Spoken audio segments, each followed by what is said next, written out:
नक्श की हंसी और नाचने का पागलपन रुकने का नाम नहीं ले रहा था। પડીમાં છોડો ને તમે, ઢોકલા ખાઓ ઢોકલા.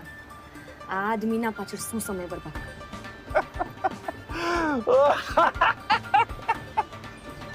सुबह से शाम हो गई, लेकिन रह रहकर नक्श का पागलपन अभी भी जावेरी खानदान के घर में सुनाई दे रहा था।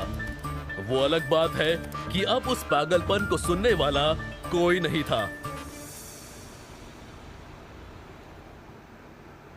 अचानक नक्श को ऑफिस में देखकर भानुशाली ग्रुप के एम्प्लॉयज शॉक्ड हो गए।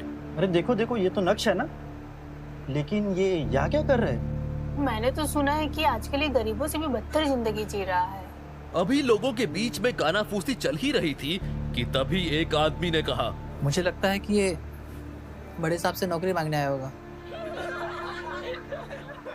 एक तरफ भानुशाली ग्रुप के कुछ लोग नक्श का मजाक बना रहे थे, तो दूसरी तरफ कुछ ऐसे भी लोग थे जिन्हें नक्श के डैड पर बहुत भरोसा था और वो सभी नक्श को देखकर बहुत खुश थे। अब आया है ऊंट पहाड़ के नीचे, यही सही समय है, पर इन्हें मेरी जरूरत भी है, मजा आना चाहिए। कैबिन में बैठे यशवर्धन को भी नक्श का बड़ी बेसब्री से इंतजार था। अब यशवर्धन, भानुशाली और नक्श एक दूसरे के आमने सामने खड़े थे, लेकिन दोनों में से किसी के भी मुंह से एक शब्द भी बाहर नहीं निकल रहा था। यशवर्धन और नक्श की इस मीटिंग को देखकर ऑफिस के बाकी एम्प्लॉयज भी हैरान हो गए कि अब आगे क्या होगा। चलो आओ अंदर, आराम से बैठ के बात करें। नक्श बेवकूफ नहीं था। यशवर्धन के इस इशारे को वो अच्छे से समझ पा रहा था। नक्श जो कल तक चित्रा और अनीका के ताने सुन रहा था, वो आज भानुशाली ग्रुप के चेयरमैन के आलीशान कैबिन में बैठा हुआ था। नक्श बेटा कैसे हो? तुम्हें हमारी याद नहीं आई? नक्श को यशवर्धन, भानुशाली की भावुक बातों से कोई फर्क नहीं पड़ रहा था, क्योंकि उसे पता था ये सब एक दिखावा है। जिस काम के लिए आपने मुझे यहाँ बुलाया है, जो बात करने के लिए आपने मुझे यहाँ पे बुलाया है, उसकी बात करें। ये सब बातें तो आप कल भी फोन पे कर चुके हैं, है ना मिस्टर भानुशाली? नक्श बेटा, तुम मेरे पोते हो, अब मैं समझ सकता हूँ कि तुम ऐसा क्यों करो। गलती मेरी है और उसकी सजा भी मुझे मिलनी चाहिए। और मैं तुम्हें बता दूं कि कई सालों से मैं हर रोज उस गलती की सजा भुगत रहा हूँ।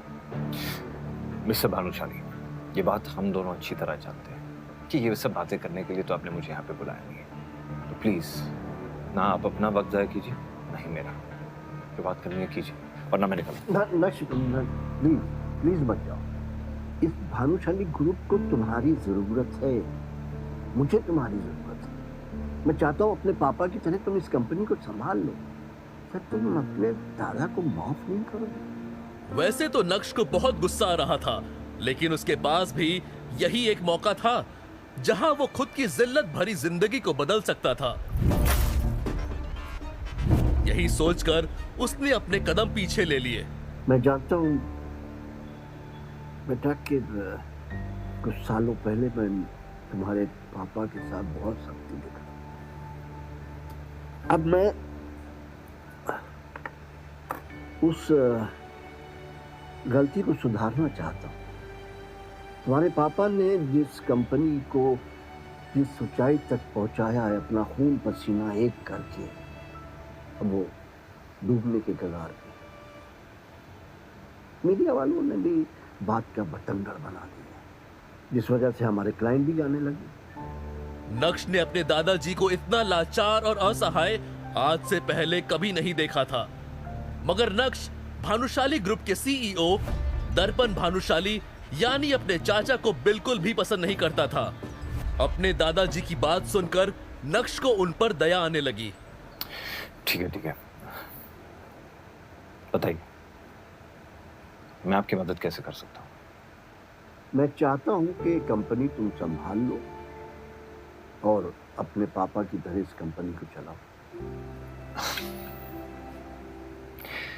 तो आप चाहते हैं कि मैं ये कंपनी ज्वाइन कर लूँ, मतलब अपने चाचा के अंडर काम करूंगा, है ना?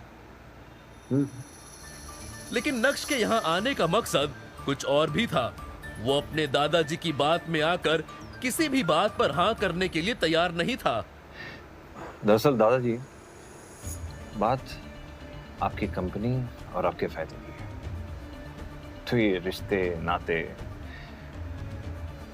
पछतावे जैसे शब्दों का इस्तेमाल नहीं करते हैं, इसे पीछे छोड़ देते हैं। आपकी मदद करने के लिए मैं तैयार हूं, लेकिन बदले में आपको भी कुछ ऐसा करना होगा जिससे मैं खुश हो सकूं, जिससे मेरे और मेरे पिताजी का खोया हुआ सम्मान लौट सके। ज्यादा कुछ नहीं करना है आपको, बस मैं कुछ शर्तें आपके सामने रखूंगा, आपको उसे स्वीकार करना, कबूल करना, और उसके बदले में मैं आपकी मदद करने के लिए तैयार हूं। सिंपल। शर्तें। अब तुम अपनों के आगे शर्तें रखो। इस दुनिया में रहना है तो दुनिया के तौर तरीके से ही बात करनी पड़ेगी, और शायद इसी में मेरा फायदा। वो कहना कि आपको मेरी जरूरत है, मुझे आपकी नहीं।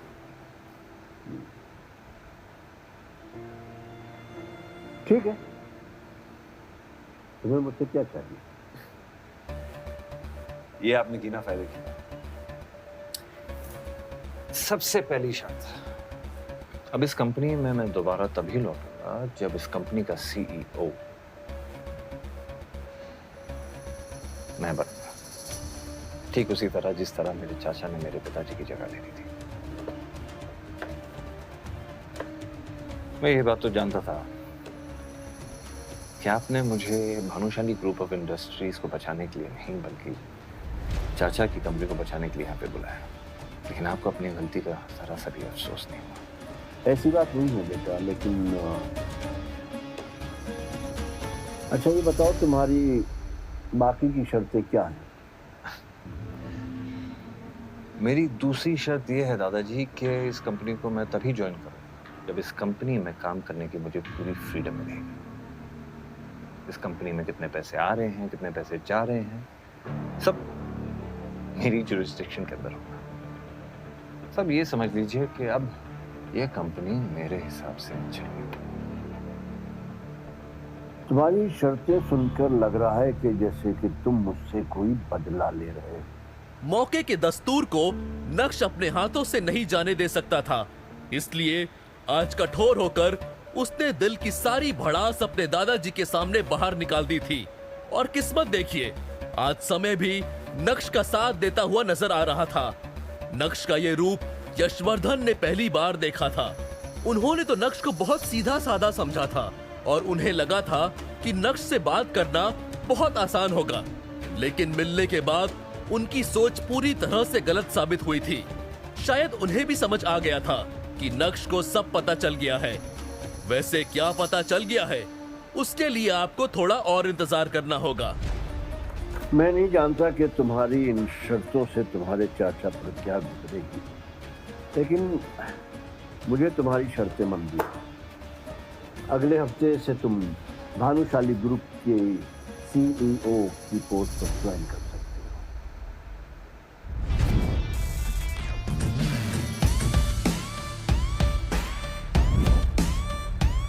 बात खत्म होते ही यशवर्धन ने सर झुका लिया, लेकिन नक्श भी वहां पूरी तैयारी के साथ आया था।